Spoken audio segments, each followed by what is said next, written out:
Welcome back to Turning Hard Times to Good Times. I'm your host, Jay Taylor, and I'm really pleased to have with me once again Dr. Quinton Hennigh. Today he is with me to give us an update on the amazing breakthrough mechanical separation technologies that look very promising for helping Novo Resources overcome the challenges of assessing and mining a massive gold deposits, nuggety gold deposits that Novo has in Western Australia. The company had some very exciting news this morning, and I'm talking to you on February the 27th. This is pre-recording this because Quinton will not be available for the live show coming up on March 3rd. But, you know, the market doesn't seem to be paying too much attention to it, but I think they would be well advised to pay a lot of attention to what's going on because this really is looking like amazing technology that may render what looked to be a very, well, Quinton himself called it a very challenging nuggety gold deposits, I should say, because there's several of them over huge areas, that might be very difficult, if not impossible, to mine. But the separation technology that Quinton's going to tell us about is providing some really, really exciting opportunities here for the company. So thanks for joining me again, Quinton. Thank you, Jay. You know, this morning you put out some news, and really interesting news. I don't know how much the people in the market are paying attention to. This is a day when equity markets are getting tanked. It looks almost like 2008. It's really a bloodbath out there. But can you talk to us a little bit about you did some tests both on your Egina project and your Beatons Creek project in Western Australia, and I believe you used a couple of different testing methods, a different one for each project. Can you talk to us a little bit about those testing result, or the methodology that was used for each project, and then perhaps talk about the results? Sure thing. Okay, so what's driving this, of course, is the fact that the mineralization, as you described, is nuggety. It's comprised of gold nuggets scattered in through the matrix of the conglomerates or in the gravels at Egina. We have had two companies, both focused on building machines that can mechanically sort rock particles. All right, and these machines use a variety of sensors. They also have different operating parameters and stuff that processing ability and stuff that it has to be taken into account. But these two companies have competed to see what kind of results they could generate for our particular style of mineralization. So we did our test work with Steinert late last year, early this year. Tomra is the most recent test work we've done. We did two tests with Tomra recently. One was with a machine, kind of a standard machine that they use for ore sorting purposes in Sydney. The testing facility there is a very good facility. It has capacity to run both samples like this. The machine used X-ray transmission, and it worked phenomenally well. We did both, like you said, Egina and Beatons Creek. The Egina material, we screen the material because when you're sorting, you don't want a huge disparity in rock particle size. Everything that goes across the conveyor should be roughly, around the same size or within, say, a 1-to-3 ratio of the same size, because when it reaches the end of the conveyor, your blowers are tuned to that particular rock particle size. Okay. Okay, so you don't want little pippy stuff and big pieces and stuff all mixed together. You want to have it screened and send these streams through the machine so that the machine can readily see the particle as well as flick it off at the end. Okay. What we found is that the Egina material, the two coarsest fractions, we got a 100% recovery of all nuggets. Every single nugget that was in that material came out at the end of the machine into a very, very small mass, less than 1% of the mass. Yeah. We took the smaller fraction, and we took that to Germany, and they used a second machine. It's a machine that they've been working on now for several months. It's a prototype machine, but it's basically a diamond sorter that's been retrofitted with the sensors needed to pick gold particles. And many people know that diamond sorting has been around for a long time, say 20 or 30 years. Gold, for various reasons, it has not taken taken off like diamond sorting, but we're the first. We're really in the first company to do anything like this, and Tomra has gone out of their way to take this diamond sorting machine and retrofit it to sort gold, and it recovered once again 100% of the gold nuggets that were in the sample, which is absolutely remarkable. Absolutely. Oh.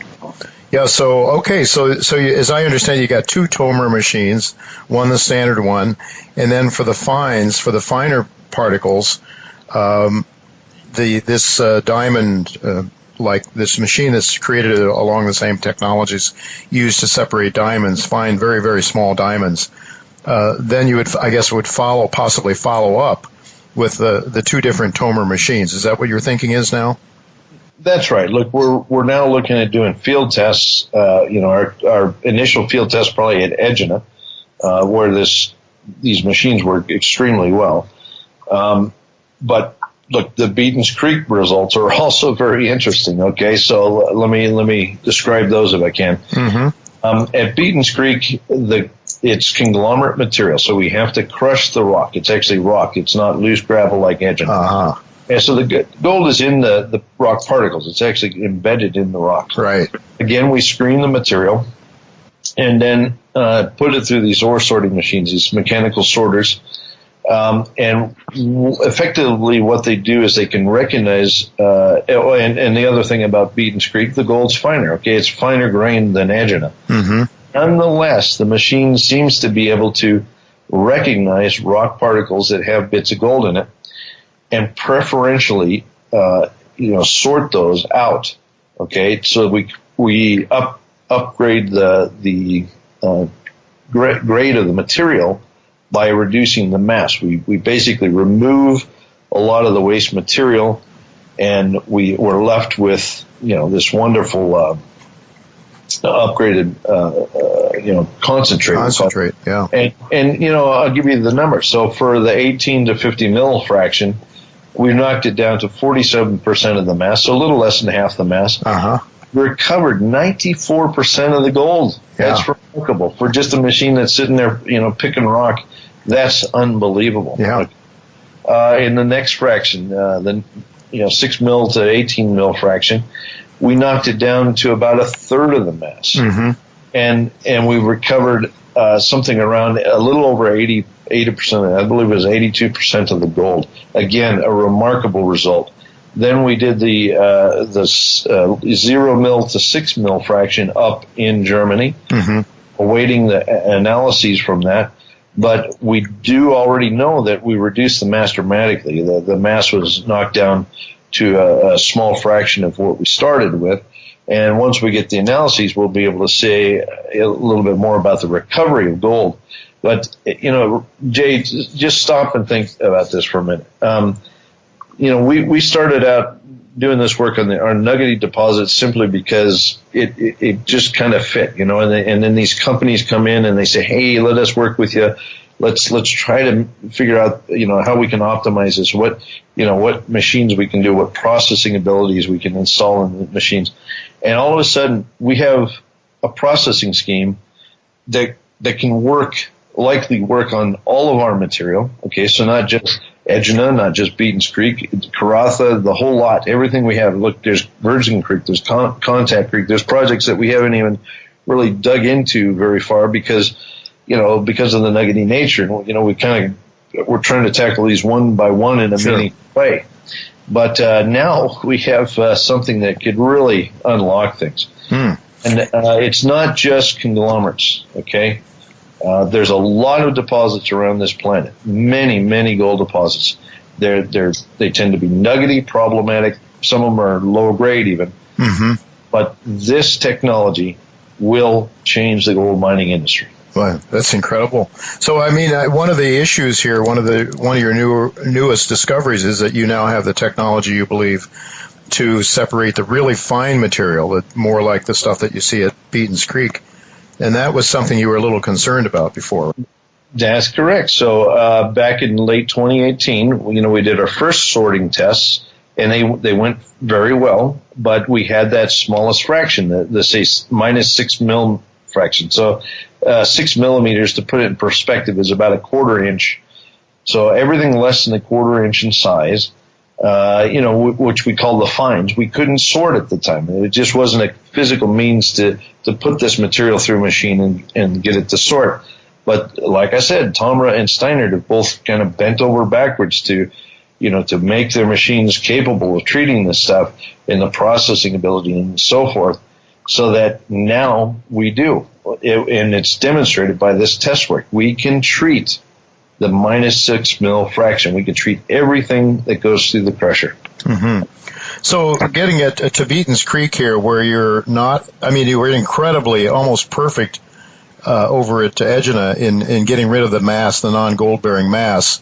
Not as effective at Beaton's Creek, as you explained, because the gold is in the matrix, in the rock matrix. But so what do you think the step will be at Beaton's Creek then? We have to grind it down more, or what? Or how will that work?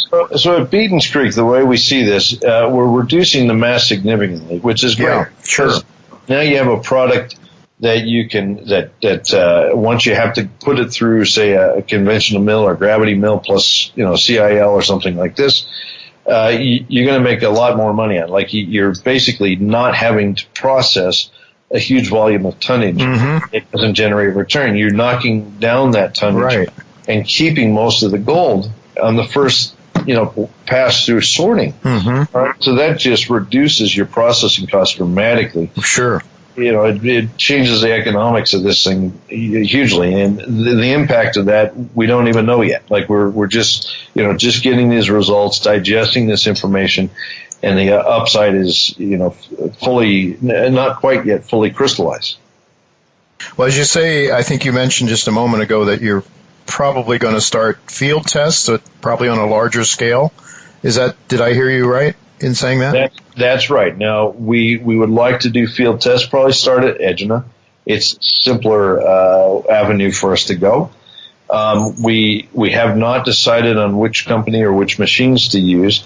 Part of the decision might be driven by availabilities and stuff like that, and timing as well. But we will announce to the market, say, sometime in the next month and a half, once we've digested all the data that's come back. And bear in mind, we're still looking for this data from the -6 mil fraction. Right.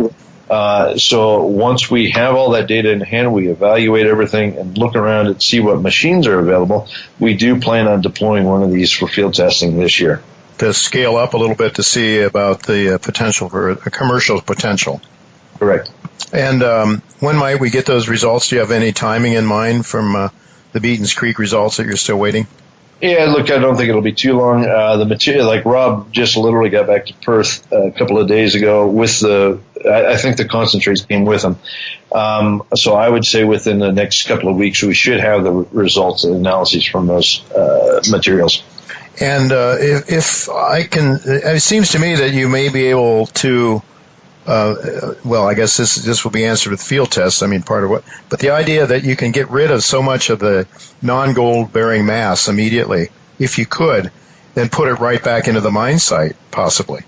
That's right. Look, I'm looking at things like Karratha, for example. You could potentially crush, sort, and then you have this immense amount of crushed material. Maybe you sell that. I mean, there's a lot of demand for aggregate in the region. Look at the railroad lines; they need ballast material. There's all sorts of potential for that material. But then, the thing is, you've actually extracted what's of value, like metallic value out of it. So yes, you could, in theory, just put it right back in it's innocuous. It doesn't generate acid. It's very tame material. So you could just put it right back and be done with it. Mm-hmm. And do you, you're getting these, if you can reduce your operating costs like this, and the Egina test here, you've got 100% after the two different Toma machines. You get 100% of the gold back. 100%. Nobody gets 100% using conventional methods these days. But then I have to think or ask you about, I know it's too early to know, but capital costs, because one of the big things with mining projects around the world, of course, is the enormous amount of upfront capital you have to have to build a mill. Do you see some advantage in that regard using this kind of technology as opposed to standard recovery technologies? I do. Look, these sorting machines are, quite reasonable. Give perspective on tonnage, their throughput. We're talking about anywhere from maybe 30 or 40 tons on the low end up to 70 tons on the high end per hour. One machine might cost around Australian $1 million. So it's not a tall ask to have multiple machines operating, in such a situation. My hunch is, you will have to have crushing and screening on the front end, or certainly screening at the edge on it. But my hunch is that the overall cost of operating this compared to most other, conventional wet plants, we'll call them, is going to be much lower. A while back we talked about the operating costs of the machines themselves. You can sort roughly a ton of material for, say, less than 30 cents U.S. In one of these machines. It's astonishing. Incredible. Well, this is really exciting. I mean, if you stop to think about it and start to, concentrate on what's really going on here, I think it's extremely exciting. But obviously, it's a new kind of a technology, a new kind of approach to mining, and new things take time before people start to pay attention to it. We know that you have a massive amount of gold in your conglomerate beds and in your Egina deposit. That I think is pretty well known. The question is, how can you get it out? And I think it seems to me as though you're making tremendous progress towards that end, Quinton. And what should investors be looking out for now? What are the next, in addition to the results coming from Beaton's Creek? Can you give us an idea of timing and what people should be keeping alert for? Yeah, look, our intent is to, like I said, to get these things deployed out in the field at Egina this year. We'd also like to deploy some, test mining equipment, continuous mining type equipment. So this year at Egina, for example, we're going to be focused on, doing more exploration. Of course, I talked about how we're targeting finding 5 new project areas to work in the terrace. That work is actually ongoing right now. We're doing we'll be doing a lot of, proper follow-up work on those, trenching and bulk sampling like we did last year on those various areas.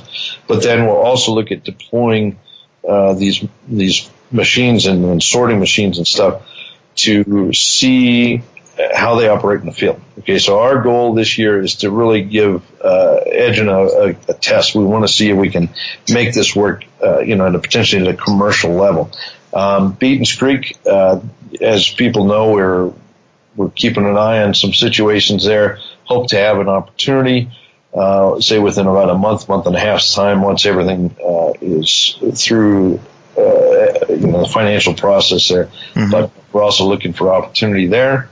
The sorting test work, though, that we've done here will have an impact on our ultimate decision. So, stay tuned. We're digesting this data, but we're also looking at the ways we can use it, the opportunities we can use to advance that project.